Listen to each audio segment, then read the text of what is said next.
You're looking at me. If you would say your name and spell it. My name is Wes Rogers, W-E-S-R-O-G-E-R-S. And your age? I'm 45 years old. All right, how long have you been adventure racing? I've been adventure racing for 5 years, but the first 3 years were just doing high-tech once a year. So last year was my first full real season of longer adventure races. What do you enjoy about adventure racing?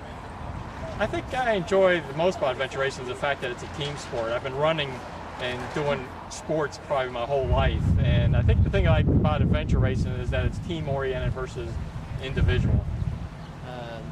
Do you find it physically challenging? And if so, I mean, which parts of it? Yeah, I'd definitely say it's physically challenging. I think that's one of the things I like about the adventure races. That plus you get the variety with the kayaking and the running and the biking and who knows what they're going to throw in.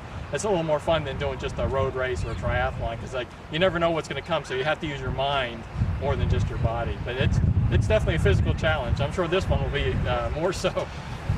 What kind of training do you do for adventure racing?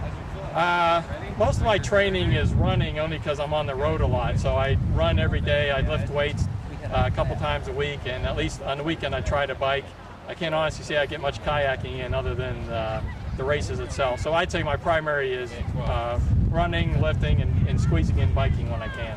What is the hardest part of the race for you? Is it the sleep deprivation or the kayaking or bicycling? For me right now, I'd say the hardest part is the biking, only because I'm not getting in as much training time as I would like.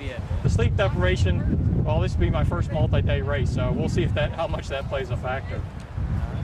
And is there any physical injuries or anything that you've had to recover from to be able to race?